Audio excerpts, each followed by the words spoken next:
दोस्तों, आप सभी का स्वागत है आपके अपने YouTube channel BSc first year में।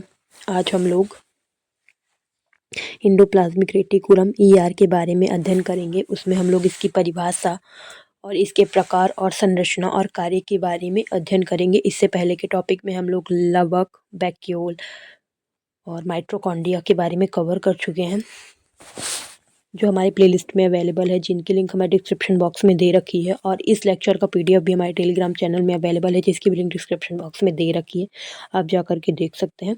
तो चलिए ईआर की पढ़ने की शुरुआत करते हैं। ईआर का पूरा नाम होता है endoplasmic reticulum. Endoplasmic reticulum ER. Introduction यानी परिचय।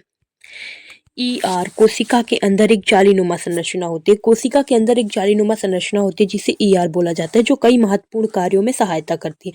बहुत सारे महत्वपूर्ण कार्य होते हैं जिसमें ईआर सहायता करती है। सभी प्रकार की यूकैरियोटिक कोशिकाओं में पाई जाती है।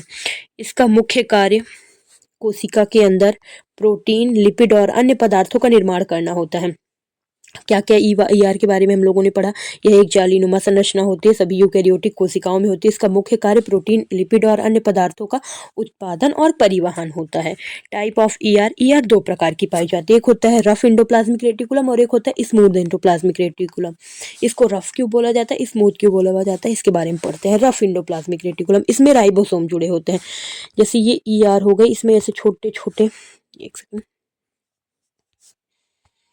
इसमें से छोटे छोटे छोटे छोटे छोटे छोटे राइबोसोम्स पाए जाते हैं, जिससे इसकी संरचना एकदम रफ रफ दिखाई देती है, खुरदुरी दिखाई देती है, इसलिए इसको रफ इंडोप्लाज्मिक बोला जाता है, रस इंडोप्लाज्मिक रेटिकुलम बोला जाता है। इसमें जिसमें खुरदुरा बनाते हैं। इसका मुख्य कार्य प्रोटीन संश्लेषण का होता है। राइबोसोम में मुख्यतः प्रोटीन का संश्लेषण होता है, तो इसका मुख्य कार्य होता है रफ इंडोप्लाज्मिक रेटिकुलम का प्रोटीन संश्लेषण। प्रोटीन संश्लेषण, रफ इंडोप्लाज्मिक रेटिकुलम का मुख्य कार्य प्रोटीन संश्लेषण का होता है। जो प्रोटीन बनाते हैं उन्हें पॉलिश करके उन्हीं सही आकार में तैयार करते हैं। ये रफ इंडोप्लाज्मिक रेटिकुलम जो भी प्रोटीन का निर्माण करेंगे उन्हें अच्छे से तैयार करेंगे, सही आकार देंगे उनको, और यह प्रोटीन गोल्जी बॉडी से भेजता है और यह प्रोटीन फिर गोल्जी बॉडी में भेज देते हैं, जिससे गोल्जी बॉडी में पैक हो जाते हैं। तो पहले रफ इंडोप्लाज्मिक रेटिकुलम का प्रोटीन का निर्माण होगा और फिर उसके बाद उसका सही आकार दिया जाएगा, उसकी पॉलिशिंग होगी, फिर इसको बाद इसको प्रोटीन को गोल्जी बॉडी में भेज दिया जाता है। फिर आता है दूसरा स्मूथ इंडोप्लाज्मिक रेटिकुलम। इसमें राइबोसोम्स नहीं पाए जाते, ये चिकनी चिकनी दिखाई देती है, इसलिए इसको बोला जाता है स्मूथ इंडोप्लाज्मिक रेटिकुलम, इसलिए चिकना दिखता है। यह वसा और हार्मोन्स का निर्माण करता है। यह वसा और हार्मोन्स का निर्माण करता है। कोशिका के विषैले पदार्थों को निष्क्रिय करता है। कोशिका में जो भी विषैले पदार्थ होते हैं उसको निष्क्रिय कर देता है। कैल्शियम आयनों का भंडारण करता है। कैल्शियम आयन जो पाए जाते हैं उनका भंडारण करता है, जो मांसपेशियों को क्रियाओं में मदद करते हैं। ईआर की संरचना कैसी होती है। संरचना की खोज पोर्टर ने की थी, 1945 में की थी। ईआर ये एक झिल्लीदार कोशिकांग हो जाएगा। इसमें न्यूक्लियर भाग होते हैं। ये ईआर पार्ट नहीं है, ये न्यूक्लियर है और इसमें झिल्ली पाई जाती है और ये न्यूक्लियर पोर्ट्स पाए जाते हैं। और ये इंडोप्लाज्मिक रेटिकुलम, तो ये स्मूथ वाली इंडोप्लाज्मिक रेटिकुलम होती है जहाँ पर हार्मोन्स और वसा का निर्माण होता है, और ये रफ वाली इंडोप्लाज्मिक रेटिकुलम पाई जाती हैं जिसमें प्रोटीन का निर्माण पाया जाता है। छोटे छोटे बूंदी पाई जाती है, इस कारण से इनको रफ बोला जाता है। और ये क्रिस्टियन स्पेस पाया जाता है। क्रिस्टिनल स्पेस, यहाँ पर कुछ जगह छोटी हुई होती है जिसे क्रिस्टियनियल स्पेस बोला जाता है।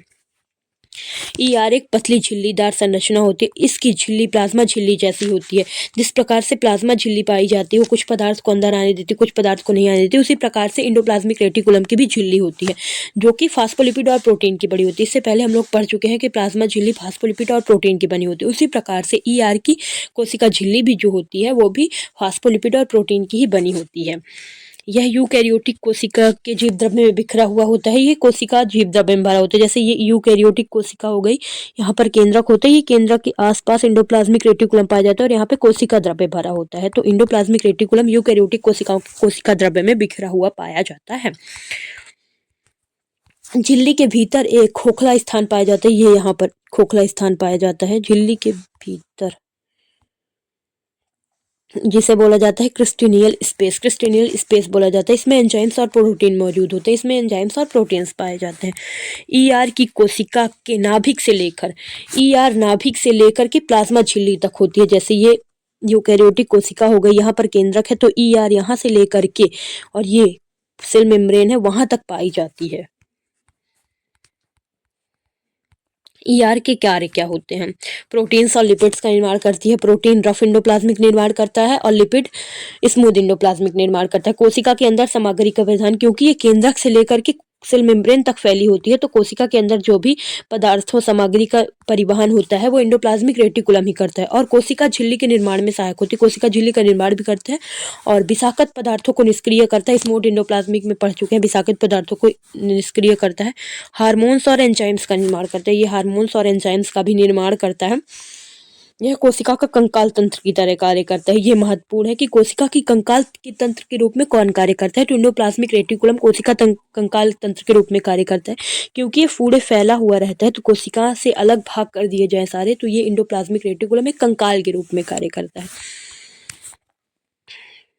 ये है, ये यहाँ पे केंद्रक पाया जाएगा, केंद्रक की मेम्ब्रेन होगी, फिर यहाँ पे राइबोसोम्स और ये स्मूथ एंडोप्लाज्मिक रेटिकुलम और ये रफ एंडोप्लाज्मिक रेटिकुलम और यहाँ पर न्यूक्लियर और nuclear involvement. Thank you for watching, please like share subscribe.